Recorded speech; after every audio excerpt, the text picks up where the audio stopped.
did intros, but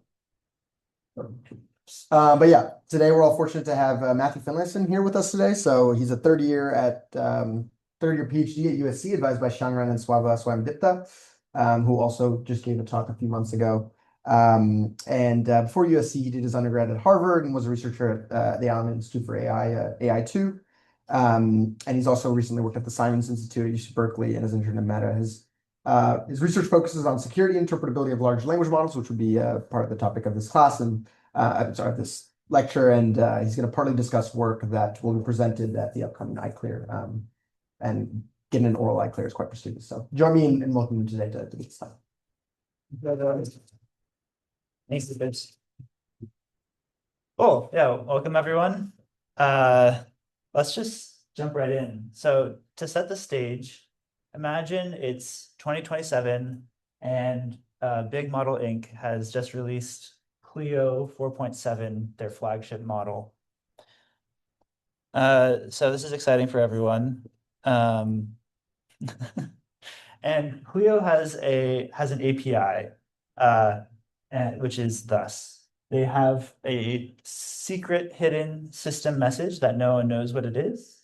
And you can send it messages and it will reply with both text and also probabilities for each next token. These are kind of our assumptions. So you're sitting around one day and you get an email from Shady Shelly. Shady Shelly wants to sell you some bootleg Clio weights that she somehow got access to and downloaded, and she's like, let me share this with the community, but you have to pay me. So you pay Shady Shelly some money and you get the weights. And now the big question is, what did you just pay for?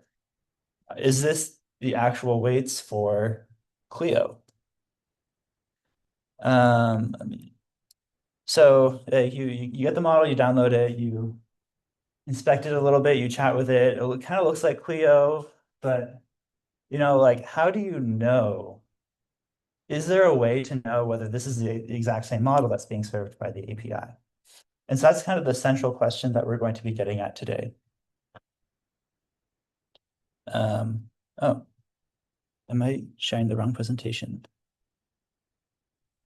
Let me just, I am,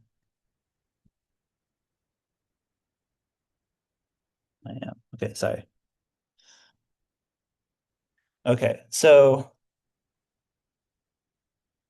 basically in this presentation, what my thesis is that all you need to know in order to figure out basically for sure whether you have the right model weights is all you need is the log probs from the model that you can get through the API and the weights that you got from Shelly.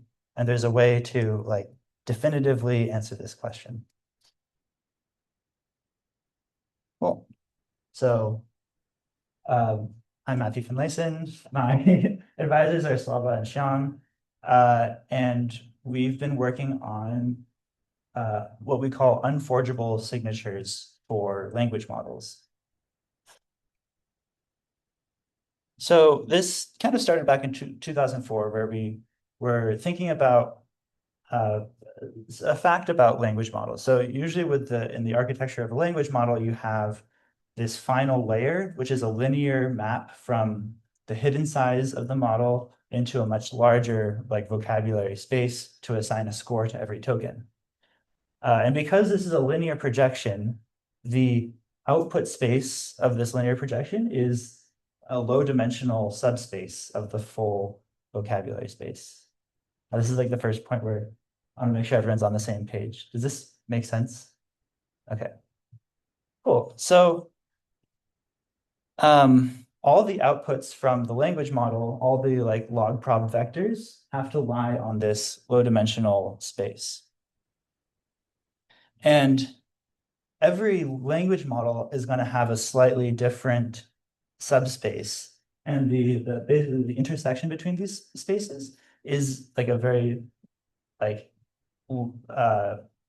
guess the probability of a random point on this space to also be on this space is like near zero if you're working with like random vectors.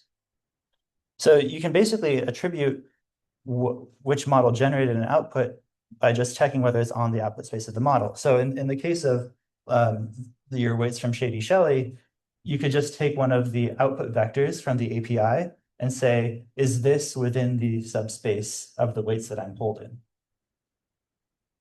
Cool. So this is kind of cool. We call this the linear signature of the model. Every single language model has it. It doesn't require knowing the exact prompt to like the API model, or even the weights of the API model. You just need the output, and every single like log prob output of the model like bears this linear signature. Unfortunately, this is not great evidence that you have the right weights. So, for instance, what Shelley could have done is she could have taken a bunch of outputs from the model, and once you have enough points in like a d-dimensional space, you have a basis for that space. And so you can just basically copy that basis into your own model. So you could like take points from your whatever llama 2 model and just map those embeddings into the output space of your target model. Yeah. In this, for this type of signature, because you would need to, I guess, invert the softmax operation. Would that mean that you need the log probs of every single token in the vocabulary? Yes. Okay. Yeah. So usually an API doesn't give you log probs for every single token in the vocabulary, but if they give you certain parameters, like logit bias, you can use that to like iteratively boost the probability of one of the tokens and then read off its like boosted log prob and then solve for its unbiased log prob. Yeah, this is becoming a little bit less common in APIs. A lot of them are moving towards more like text-based only. But there's still some APIs out there that will allow you to do this. Cool. So it's great that you can use this check, but if Shelley knows about this check that you might do, she might try to forge the signature. So our current project that we're presenting at iClear used a slightly more sophisticated type of signature. And to understand this signature, you have to understand a little bit more about the architecture of the language model. So a typical language model consists of these, like takes text, outputs log probs, and it has this kind of architecture inside where you have the embedding layer, a bunch of transformer blocks, and then a norm followed by the unembedding matrix. So the model takes a piece of text, embeds it into a d-dimensional space, transforms it iteratively, and then during the norm layer, it maps it onto to like have a unit vector length, basically mapping it onto the surface of a sphere. And then you'd unembed it, which is an affine transformation, meaning that the points on that sphere are now on the surface of a high dimensional ellipse. And every single output from the model is going to be on the surface of that ellipse. And if you look at the model ellipse for a bunch of different models, they're largely disjoint. Even if you look at the ellipses from 2 different checkpoints of the same model during training, it pretty quickly, like adjacent checkpoints will have different ellipses. And so if you take the outputs from like a different model, maybe a different checkpoint of the same model, and you measure the distance from that output to the surface of the target model sphere, you'll find that the model's own outputs are very close to the surface of the sphere, and the other model will have outputs that are very far from the surface of the sphere. And so this is like a very precise litmus test for which model generated the output. So basically all you need to do to check Shelley's outputs is to extract the parameters from of the ellipse from her model, which is It's basically just a remix of of like the unembedding layer and like a few different parameters. You can solve for A and C very quickly. Um, and then basically just check whether the outputs from the API model satisfy the equation. And if not, then Shelley gets busted. Now, this is very similar to the linear signature. So the question becomes like, okay, what would it take for Shelley to actually forge this signature? So you might imagine that, like with the linear case, she gets a bunch of outputs and she fits an ellipse to those outputs. So the question is, how many outputs would she need to see in order to find the ellipse? So in d dimensions, uh, the number of points that you need to determine an ellipse is O of d squared. Uh, in 2 dimensions, like this one, you would need at least 5. So if she only collected 4, then she would probably miss the true ellipse. There's like an infinite family of ellipses that fit those 4 points that she found. If the hidden size is like 12,000, so it's like a 100 billion parameter scale model, you would need 72 million points. And if you're getting that through an API, your API might look like this. This like gave my advisor a heart attack when I put it up. Yeah, basically for like a typical language model pricing today, you would end up spending about $11 million to get this just to figure out where the ellipse is. Furthermore, even if you got all of those points, the actual computation of fitting an ellipse to that many points is almost like O of v to the 6th. It's polynomial, but it's like a really bad polynomial. So if you have a large hidden size for your model, you're going to be spending centuries to millennia of computation on current hardware. So just you could maybe scale this up to use like a supercomputer or something, but at that point you're spending so much money, you might as well just train your own model from scratch. It's not like my Venmo payment to Shelley probably won't cover that.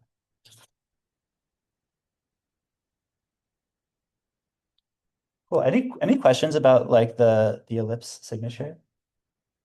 Maybe Yeah, yeah. it's a dumb question, but is it empirically or theoretically proven thing that different models has very distinct model ellipses? Yeah, like here. Yeah, It's like it's empirically verified. Yeah. if it's like if there are two variants, like so if we say lambda two base and lambda two construct, so so their ellipses will presumably be very close. Yeah. Is there a boundary to determine when we get to this? Yeah, so for this paper, we didn't actually find that boundary where they really start to diverge. What we did look at was Olmo, I think it was Olmo 2, the final checkpoint and the second to last checkpoint. And we found that it's basically just about as different as like any other two models would be different. In terms of like the distance to the ellipse. I think there probably are more sophisticated ways to measure like the difference between two ellipses. Like you could maybe measure like the angle between the principal components. That might give you more information about which models are more related than others. I think that's kind of an interesting open question that I'm interested in. Wait, so that you were saying there that between two pretty close checkpoints in Olmo 2, this like ellipse had shifted very significantly, like it's constantly. Yeah. Yeah. So like it would look like this, where you get like distances from like 1 to, I don't know, 100. Yeah, so that means both the like up projection matrix is being learned, obviously, but also probably that the like the like hidden state surface is also changing quite a bit. Yeah. Yeah. I think those might be one and the same. Like the up projection parameters determine where the surface of the ellipse is. Yeah, Yeah, right, sorry, I meant like the hidden state. Okay, yeah, that's. Okay, yeah. Yeah, I think it's a good point you bring up about the hidden state. So I guess in this case, the hidden state doesn't matter. Because you're basically finding the closest, like it's as if you're comparing the distance between like a hypothetical hidden state that is on the ellipse to the one from the other model. Yeah. And here the ellipse is the size of the vocabulary. So the ellipse is it's a d-dimensional ellipse where d is the hidden size of the model, but it's embedded in a v-dimensional space. Just like I guess you can see it here. This is like a three-dimensional space, but this is like a two-dimensional ellipse that's embedded in that three-dimensional space. So even if you like project it down to a lower dimensional space, it'll still be like a two-dimensional ellipse. Okay, but how are you getting the d-dimensional ellipse? It's because it's like in this figure. Sorry, this is like very light. Um, like this is all shown in d dimensions where d equals 2. Like you map it onto a sphere in those dimensions, and then you do a linear transformation to that sphere. So it's like you like pick it up into a higher dimensional space, but it's still like a lower dimensional object. Was there another question? Yes, so from what I interpreted, with your case of like the all models, like if they're similar, even if they're similar in architecture and data mostly, but as long as there are a little difference, then their distance that you chose as a proxy will make them very far away from each other. So that means that using this linear signature can also work. Like they only tell you whether the model is exactly identical. If there's any little training added, then Yeah, then it breaks. Yeah, that's an important property. I think a lot of people are working on fingerprints right now, which they kind of have the opposite goal. They want the fingerprint to like survive further training, whereas this is kind of like if there's any further training, you have a completely different signature. Might be useful in some cases, not others, but yeah. Yes. A point is think of it as a logit output. it's just one. The logit vector. The whole lot. Yes. Oh. Yeah. Cool. Cool. So now we've talked a little bit about signatures, both linear and ellipse. My current work is looking at rankings as signatures. So imagine that instead of getting like probabilities for each next token, the API becomes a bit more restrictive, and they don't tell you the actual value, but they still tell you the order. So a case where this might show up is let's say the model provider gets rid of the like the log probs, or sorry, logit bias, but they allow you to ban certain tokens. You can recover like the token ordering by just banning the top token and then re-querying and then ban the top token and re-query. And you can get the full ranking. So some properties about rankings. So imagine you have an arrangement of points in space and you order them using a vector. So you choose a random vector and you like read off the numbers in order. So you get 3.3, 1, 4, and then 2. So this gives you like a ranking over these points. This is kind of like you can imagine in a language model, you have a bunch of embeddings, like static embeddings in the unembedding layer, or like the rows of the unembedding layer. And a vector is kind of like the hidden state. And so the token rankings are basically the tokens ordered by that hidden state. So just as kind of like a warm-up problem, can anyone name a ranking that's not possible for this particular arrangement? You're saying you switch the. You can move, so that the points are fixed, but you can move the vector around.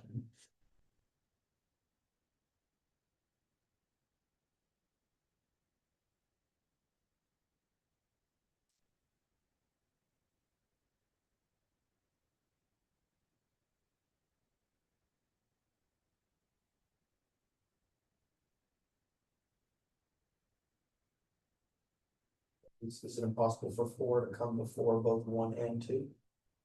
Or Close. or 4 to be the first one, I guess. Yeah. So any ranking where 4 is the first one is impossible because 4 is like within the convex hull of this shape.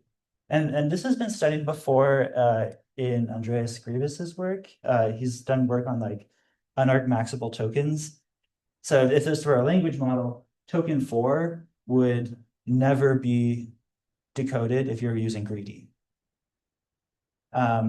So in general, not all token orderings are possible for a model. It really depends on the arrangement of the token embeddings. Cool. So you can think of the language model head as being a description of a point arrangement. And yeah, you can also think about this instead of like full rankings over tokens, you just like top K rankings. It's also true that certain top K rankings are also like not allowed for certain point arrangements. So in general, if you like take a bunch of rankings and you want to ask whether there is like a point arrangement that realizes exactly these rankings, that is an NP-hard question. So, and to translate this to our like Shady Shelly scenario, imagine if you could get rankings from the API. If Shelly wanted to like forge the signature of the model, she would have to find a matrix that realizes exactly the set of rankings that come out of the model. And this problem is NP hard. It's actually like beyond NP hard in the complexity literature. And so this kind of proves that like this is like an unforgeable signature. Yeah. Actually, any questions about this? This is kind of like where it gets, this is actually where the lean theorem prover comes in. Like to prove that this is NP hard, I use that a little bit.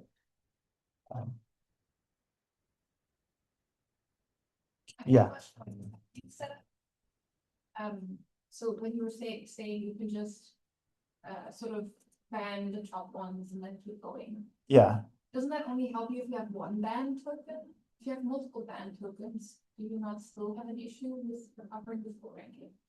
Yeah. Oh, I think it might be switched. So if you can only ban one at a time, then you can't recover you have to ban like all of the top ones that you've seen so far, right? Question is, when your setup was, there are tokens that I don't have access to because they are banned, right? Was that setup? Oh, the setup was kind of like, it's like if instead of having a logit bias, you had like a ban list where you could choose which tokens you want to ban from generating. Yeah. But that also depends on the assumption that it's greedy, and even with the ban list, it'll be greedy. Yeah. So yeah, there have to be certain assumptions about the API. I guess the point is that they don't have to necessarily give you the full token ranking right out. There's certain API setups where you might be able to recover the ranking anyway. Another example of this is maybe like constrained decoding. If you can specify the constraints, then you can basically get the rankings that way too. Yeah. Are we assuming that the transformation from the points to the rankings is linear? Yes. So you're talking about like, Yeah. From the points, yeah, you have to rank them using like a single vector direction. But in actual models, like the last part that is mapping everything to vocabulary, is that also like the solution? Yeah, it's a linear projection followed by a softmax, but the softmax is like monotonic. So it preserves the ordering between the tokens. Yeah, it's a good question. Yeah, I mean, if you had some other way of going from hidden state to logit vector, like maybe if you had a non-linearity or something, then this wouldn't work. But basically, all modern language models do use just a linear projection. Good question. Cool. So, in terms of like how this is potentially useful to the community, the way I think about this is that you can, if you have an unforgeable signature, you can use it in a way that's very analogous to like a message authentication code, which is something from like cryptography. Basically, the way it works in cryptography is you have like two people, Alice and Bob, and they share a secret key. And Alice wants to send a message to Bob, and she wants to make sure that Bob knows it's legit. So what she can do is she can concatenate her key and message and hash them to create a tag, and then send both the message and the tag to Bob. And because Bob has the same key, he could generate the tag and just check that it matches. In kind of an analogous way here, this is for the ellipse signature, but this also works for like the ranking signature. You have a secret language model with unknown parameters. You can share like the full language model to Alice, who kind of acts as like the model provider, and then Bob works as like a third-party verifier for the outputs. And Alice can generate the log probs, which kind of encapsulates both the message and the tag. Like the message is the actual probability, like the model generation process. And the tag is like the geometric properties of those logit vectors. So then she sends those log probs to Bob, and then Bob can verify that the log probs like are on the ellipse, and therefore verify the outputs. Cool. And so softmax is perfectly invertible. So it's not perfectly invertible. It actually loses a single dimension.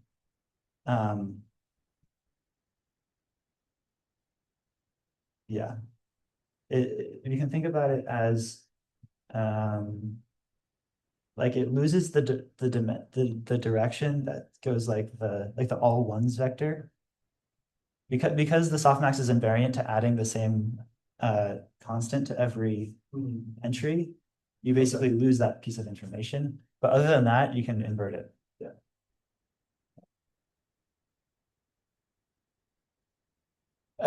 Cool. So these are kind of like the properties of language signatures, which I think make them interesting and also just useful.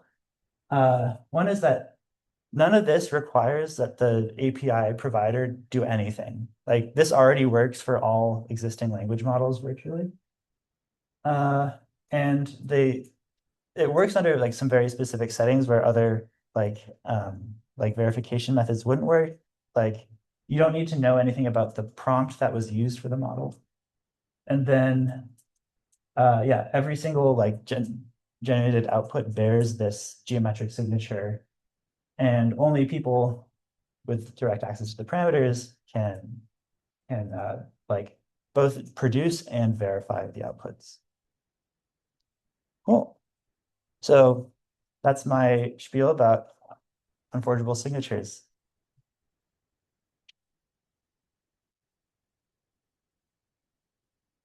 Yes. Out of curiosity, this is great, love that. You made that, you gave us an estimate, a cost estimate of if I wanted to still forge, how much it would be. Now, from the numbers that you showed, that would still be way cheaper, and depending on how much demand I may have on the black market for my model weights, Mm. That may still be worth it. So I was just curious to push you, because I don't know for that second part, when you're saying, oh, you would need a supercomputer in order to, the second step. To what Yeah. extent would it become beneficial? Like how, where could we have, because you're sort of laying that as an assumption, it will not be profitable. And I'm just wondering how sure are you about that assumption that it won't be profitable? Yeah, that's a good question. I guess Well, that number was just to get a sufficient amount of samples, right? Exactly. 11 million That's is the just to, second step. No. yeah, so the second step, yeah, so there's a couple issues, like, so in theory, the number of flops that you would need on like regular hardware, like a H100 GPU or something, that would still take like centuries to millennia, depending on your hidden size. I think if you got like a supercomputer, you might be able to get it down to a more reasonable time. I think this is like a major drawback of the ellipse signatures, that it's not unforgeable, it's forgery resistant. So I mean, I think if you're using this for some kind of language model forensics, it's not like a cryptographic guarantee, but it's useful information that you can use. Like, do I think that this person actually put in this amount of effort to get the ellipse? But that's a really good point you bring up. Just thinking of all the AI startups that suddenly have short-term access to a ton of money that could potentially rent a supercomputer to do that fitting step, and it may be worth it in the short run in order to have a working prototype. Yeah. Because you suddenly have a $1 billion startup, but probably not the people or resources who actually train the models. So Yeah, that's a good I'm point. thinking of those types of setups where, I just wanted to poke your assumption. Yeah, no, that is a really good point. Yeah, I mean, I feel like wilder things have happened in the startup space. Cool. I don't have any eyes on the chat or people watching. Did anyone virtually have any questions or comments? Not so far. Okay, cool. So then, like, the selling point to this would be for, say, API providing companies. Here is a theoretical way in which you can have, like, users verify that they're. Yeah, actually, that's a good question. And this kind of gets to this, like, is this like security setup like actually useful in any real world cases? Like right now, some API providers, I think, put like watermarks in their generations. And they do seem to be interested in like Anthropic had that post about like third parties distilling their models. So I guess I think there is some interest. But again, like I think this also requires some very specific assumptions about the API. So as providers move away from these like very high information API outputs, I don't know how much this would be possible going forward. I think the ranking signature is interesting because you don't actually need as much information about the outputs for it to work. And then my second question is, because I know you, I know you had a paper a year or two ago that was, what was it? It was, you can deduce the hidden state size of it using just the API call, and so that seems extremely related to this. How different are the techniques for the two? Yeah. So this actually came out of that work. So the linear signature, basically is that like if you get enough outputs from the model, you can basically find the basis of Okay. the column Yeah, space. yeah.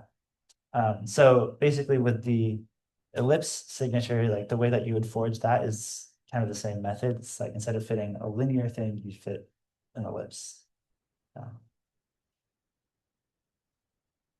And then I guess Ashma had a question in the chat. She asked, more of a thought question. How does this manifest with LLM agents? I feel that's where we are headed in terms of LLM deployments. Yeah, so I think in terms of like future work, I think I think the most relevant thing that I have here is maybe like the ranking signature where you might have access to model rankings. If you wanted to verify like I'm guessing what she means by agents is like these like text only environments. Um, I am interested in looking at how like there might be certain geometric constraints on sequences of tokens that a model can generate. Like maybe you assume that it's doing greedy. There might be certain token sequences that, based on the geometry of the model, would become infeasible. And so those could be kind of like ways of verifying like a text stream. Yeah, I'm interested in looking into that. Yeah. This is tangential, but I was wondering what your thought on this. So for the ranking-based things, the GPT APIs, for example, have been notorious for not being very greedy, frankly, and for covering actual rankings. That's been really hard because even though they're supposed to be greedy, they are apparently not greedy. So this proposal is basically not usable for these type of setups where you cannot reliably have a greedy coding, or have we found a way of, when you are sampling sufficiently, then in some regard we can recover at least an approximation of that ranking that's sufficient, or have you tried to attenuate that a little bit? Yeah, it's a good question. So rankings tend to be super sensitive. Like if you make just the tiniest perturbation to the model parameters, you get a completely different set of rankings that the model can produce. So it's might be true that like if you have any like type of stochasticity in your generation process, then that ruins it. One thing I did notice when I was working on finding like the column space of like OpenAI models was that it's not completely random, the variation in like log probs.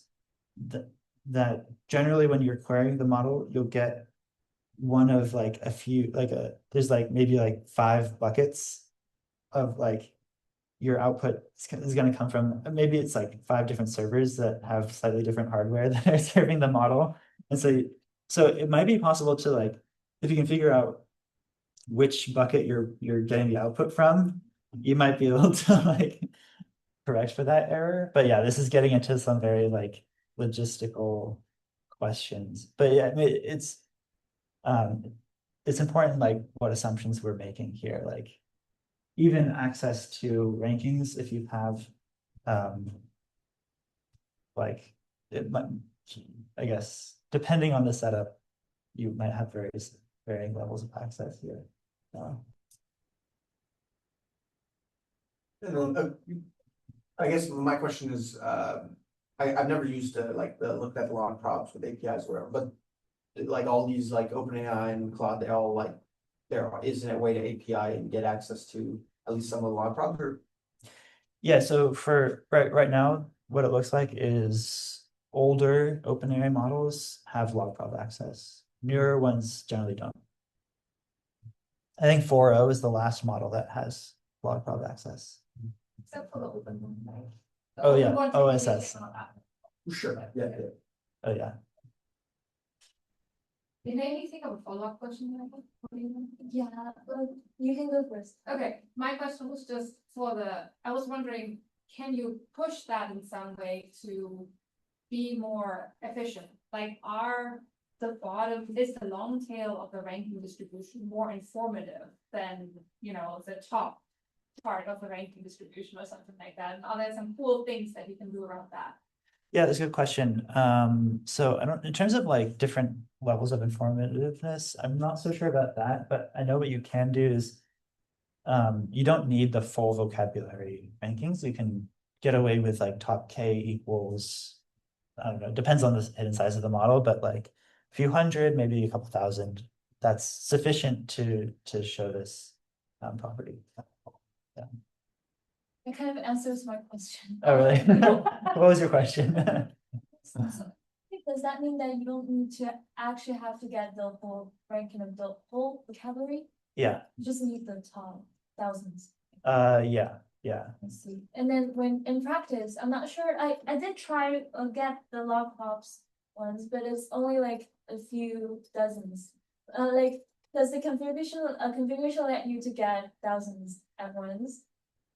Usually not at once. You have to basically make. Then put the top and then iteratively then. Yeah. So at the time that I did like the column space stealing stuff, they would give you could like ban or basically like boost 5 tokens up into like the top 5 and then read off those log probs. So you could basically get 5 at a time. But since that time, they've changed the way that logit bias works. So you can no longer like the top 5 log probs doesn't change when you add the logit bias. So it only affects the actual sampling. But there's like a binary search that you can do to find the actual log prob. It's a bit involved. We can kind of go into it if you want to talk about it later. Do you have, in this figure, do you show, empirical results? I guess it would be strictly correct, right?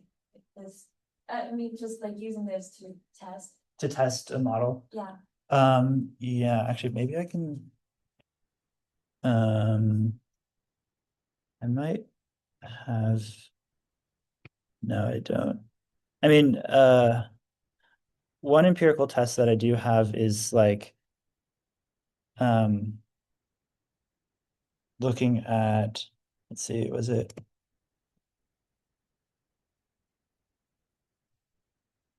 here? These are like just like the difference in distance. And we do something similar with the rankings. It turns out if you like perturb the weights at all, you can't produce any of the same rankings. So like to measure like the distance between two models is you can figure out like at what number K can you reproduce the top K ranking. And so for a more similar model, you can get to a higher top K reproducing the same ranking. But yeah.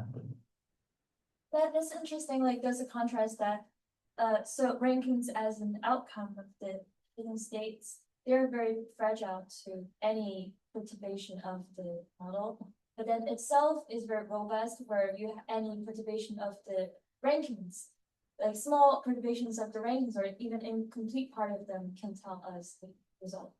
Yeah, it's like this super fragile property that these things have. It doesn't, I don't think it has anything to do with model performance, like which rankings your model can output. Because like in practice, the only thing that really matters is like maybe like the top few thousand rankings, and most models can, or at least like for like the top few hundred, most models can output every combination of top K few hundred. Okay, now I'm interested in like maybe you mentioned like so the incomplete part of the rankings can already tell us about like help us identify the model. Is there a boundary that you can test? Yeah, so this is kind of a fun thing to do is like look at where there's this like very sharp transition where it goes from being able to produce every top K to like being able to produce basically none of the top K.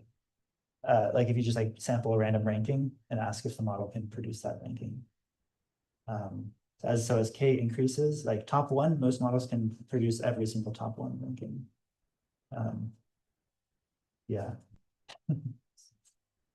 Is that a potential pitch for any AI company to say, you should be releasing your rankings, at least until like the top K+1, where that's. Like, oh yeah, like it doesn't tell you really anything about the model as if you give us like the top 500 But it K. basically protects us consumers from buying products that are not truthfully from you or something like that. Oh, I see. So actually you want the K to be high enough that it does discriminate between models, but it doesn't give away the model parameters. Yeah. She has a really good point. I feel like we'll probably incorporate that into my current work. That's a really good idea. I think like something companies would Yeah, be because open for knowing about. yeah, because it depends on whether that like there's a certain number of top K where you start giving away information about your parameters. Does that come before or after the transition to for like the signature property? It's a good question. I'll let you know what I figure out about Please that. They have you over for another talk. Oh, yeah. Cool. Well, thank you all for your questions. Yeah, let's give her another round of applause.